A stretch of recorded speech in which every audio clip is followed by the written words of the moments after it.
Assalamualaikum warahmatullahi wabarakatuh. Kepada seluruh mahasiswaku dimanapun Anda berada, marilah kita mulai perkuliahan mengenai unit dimensi dan pengukuran yang disampaikan oleh saya sendiri. Nah, di sini kita mulai dengan definisi apakah itu pengukuran. Nah, sebenarnya di aktivitas kita sehari-hari, baik di dunia perdagangan, baik di dunia kesehatan, baik ketika kita melakukan penelitian di laboratorium, maupun ketika kita memproduksi atau membuat sesuatu, semuanya itu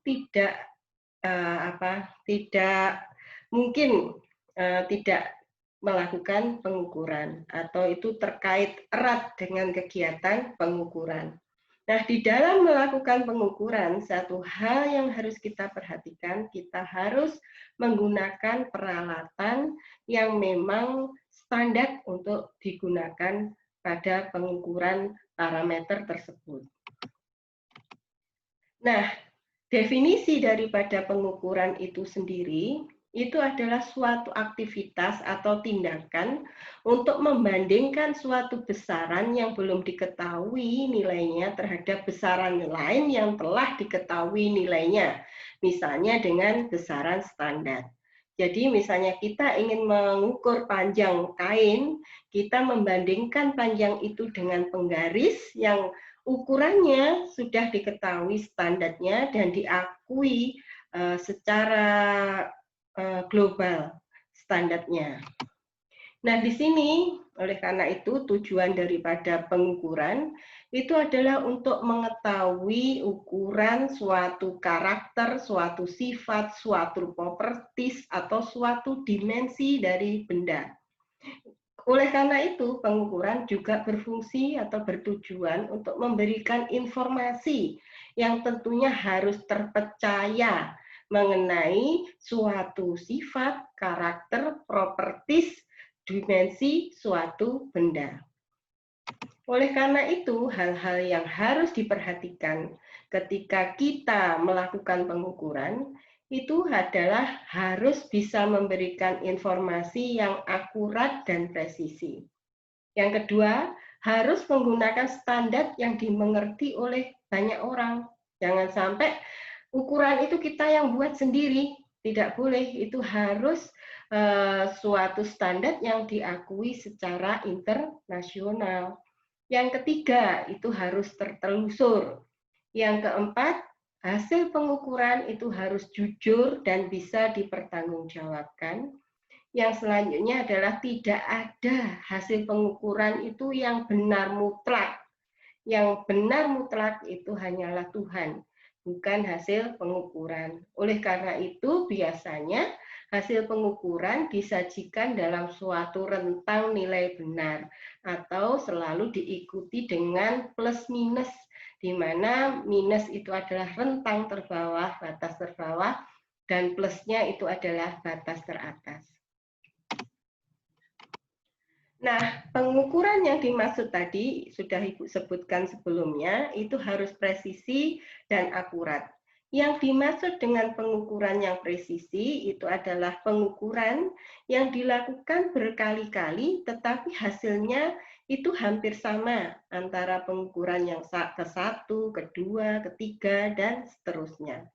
Untuk memperoleh hasil pengukuran yang presisi, oleh karena itu syaratnya paling tidak ada 3 ini, yaitu peralatan harus stabil, kondisi lingkungan harus stabil, dan pelaksana pengukur harus stabil.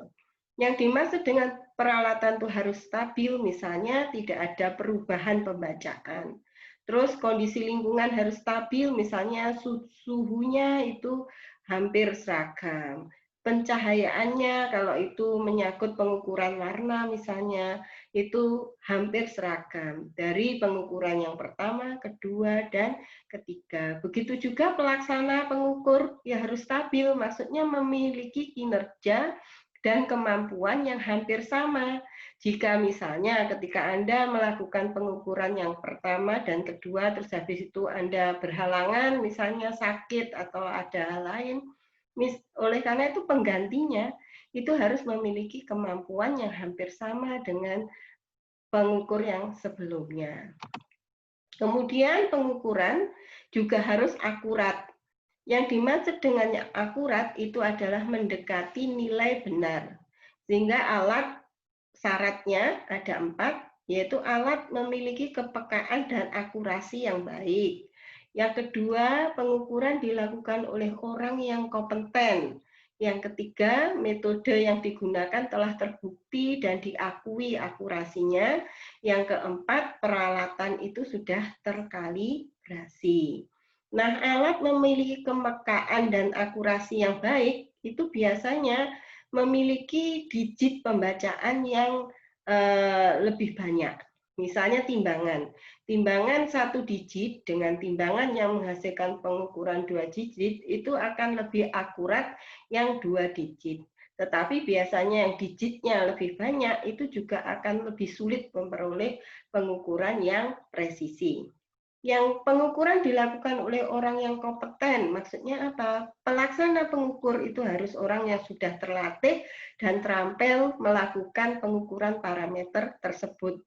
Biasanya kalau itu menyangkut hal-hal yang agak urgen, misalnya kayak kadar protein, kadar lemak, dan itu harus mengeluarkan suatu sertifikat hasil pengukuran, orang yang melakukan pengukuran itu harus memiliki sertifikat kompetensi di bidangnya. Kemudian yang berikutnya adalah metode yang digunakan itu telah terbukti keakurasiannya atau ketepatannya. Biasanya sudah ada banyak, nanti Anda di kuliah-kuliah berikutnya, metode-metode standar yang ditawarkan untuk pengukuran-pengukuran parameter tertentu. Bisa Anda mengacu ke Standar Nasional Indonesia, bisa mengacu ke AOAC, bisa mengacu ke berbagai standar lainnya. Itu yang penting antara standar itu harus sudah disepakati. Ya, yang berikutnya adalah peralatan telah terkalibrasi. Apa itu kalibrasi? Nanti akan Ibu terangkan di slide yang berikutnya. Nah, sini adalah gambarannya. Kalau pengukuran yang akurat itu seperti ini. Meskipun nilainya itu tidak harus sama antara ulangan 1, kedua, ketiga, dan keempat, tetapi dia mendekati nilai benar. Misalnya yang di tengah ini adalah nilai benarnya. Nah, ini adalah pengukuran yang presisi. Ini apa namanya? Ini antara pengukurannya ke-1, kedua, ketiga, dan keempat itu berdekatan nilainya, akan tetapi belum tentu dia dekat dengan nilai benar. Misalnya nilai benar digambarkan sebagai titik tengah dari lingkaran ini. Nah, sebaiknya pengukuran itu harus akurat, juga harus presisi. Yang berikutnya, apa yang dimaksud dengan kalibrasi? Kalibrasi itu adalah rangkaian pekerjaan untuk mencocokkan kondisi peralatan dengan standar. Standarnya itu misalnya pengukuran panjang. Waktu Anda masih belajar di SMP sama SMA, Anda tahu bahwa standar panjang itu secara internasional itu berupa batang yang disimpan di Sevres, Paris. Akan tetapi itu kan tidak mungkin dipakai ke semua orang, ke semua pengukuran. Akan tetapi pengukuran yang kita lakukan di Indonesia itu harus mengacu atau bisa ditelusuri hingga ke standar yang ada di Perancis tersebut. Kemudian tujuan daripada kalibrasi itu adalah menjaga peralatan agar senantiasa mempunyai unjuk kerja yang diharapkan setiap saat. Misalnya, Anda mempunyai timbangan, Anda yakin bahwa angka yang ditunjuk oleh hasil pengukuran berat itu memiliki keakuratan yang bagus. Yang berikutnya, kapan kalibrasi itu harus dilakukan? Itu biasanya ada beberapa poin yang harus diperhatikan. ketika kita akan melakukan kalibrasi, yaitu jika terjadi perubahan skala yang cukup nyata. Jadi ketika Anda menimbang harusnya 5 gram, tetapi hasil pembacaannya misalnya 5,9 atau bahkan 6,1 misalnya. Itu berarti alat Anda sudah ada penyimpangan pembacaan. Berarti itu harus dilakukan kalibrasi. Yang berikutnya sudah memasuki waktu penjadwalan kalibrasi.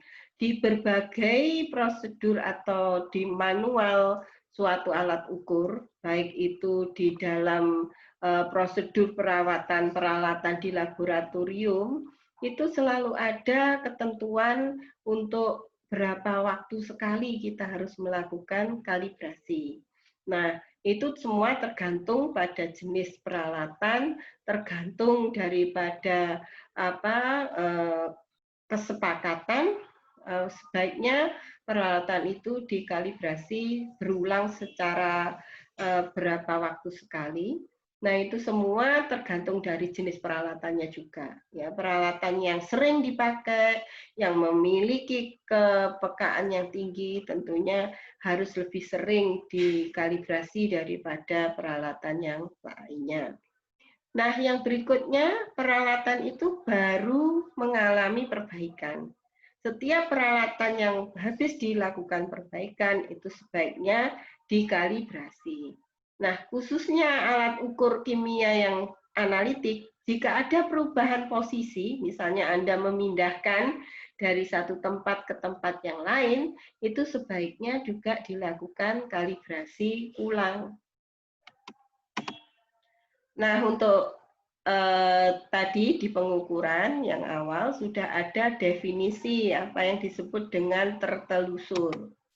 Nah, yang dimaksud dengan ketertelusuran itu merupakan sifat daripada pengukuran atau pengujian, di mana hasilnya itu harus bisa dibandingkan melalui suatu rantai kalibrasi yang tidak terputus, di mana masing-masing berkontribusi terhadap ketidakpastian dan itu harus bisa ditelusur ke standarnya. Misalnya yang sudah Ibu gambarkan tadi, pengukuran panjang itu harus bisa diacu atau ditelusur ke panjang standar yang disimpan di Sevres Paris. Nah, bagaimana caranya menelusur? Ini bisa Ibu gambarkan di piramida yang ini. Jadi kita waktu melakukan hasil pengukuran di suatu laboratorium pengukuran atau pengujian. Nah, ini hasilnya harus bisa dibandingkan dengan laboratorium kalibrasi yang terakreditasi. Misalnya kita menggunakan jasa laboratorium kalibrasi A misalnya. Nah, laboratorium kalibrasi A ini akan melakukan konfirmasi ke laboratorium kalibrasi nasional yang di Indonesia ada di LIPI, ya.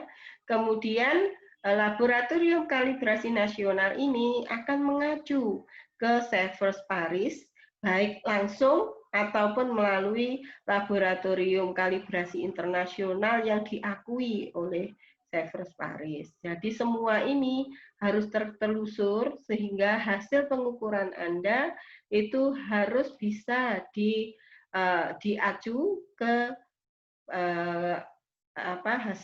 ke alat yang standar yang disimpan di Paris tersebut, ya. Jadi semua hasil pengukuran harus seperti itu. Karena sifat daripada pengukuran itu harus jujur dan tertelusur. Nah, oleh karena itu, seperti yang sudah Ibu sampaikan di depan mengenai hasil pengukuran, tidak ada hasil pengukuran itu yang benar 100%. Oleh karena itu, biasanya disajikan dalam rentang pengukuran. Misalnya, untuk pengukuran berulang, itu misalnya hasilnya pengukuran berulang, itu biasanya disajikan dalam bentuk rata-rata hasil pengukuran ditambah dengan standar deviasi. Nah, nilai daripada standar deviasi itu bisa dihitung dengan menggunakan persamaan ini. Nah, hasil pengukuran yang tidak diulang, misalnya hasil pengukuran tunggal, bisa saja orang hanya mengukur satu kali saja, misalnya karena sampelnya itu sulit didapat, misalnya aja ketika kita ingin melihat darah korban meninggal misalnya, terus darahnya tinggal sedikit, dan itu Anda hanya bisa melakukan satu kali pengukuran, nah itu tetap harus disajikan dengan rentang. Rentangnya itu bisa ditulis seperti ini, hasil pengukuran A itu sama dengan X, hasil pengukuran yang satu kali itu ditambah dengan delta X, di mana delta X itu besarnya adalah setengah daripada digit terakhir hasil pengukuran. Untuk lebih jelasnya, contoh-contoh soal akan Ibu upload pada video yang berbeda. Nah, selanjutnya adalah mengenai unit dan dimensi.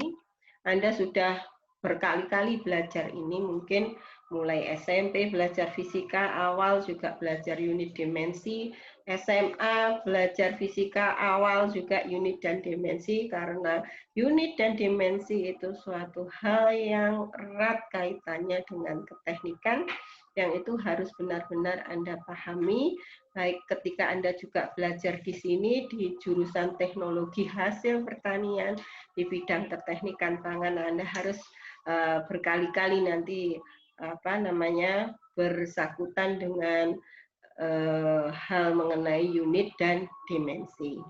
Nah, kita tahu bahwa terdapat 3 sistem satuan dasar atau unit dasar, ada SI unit MKS, SI unit CGS, dan British atau English unit.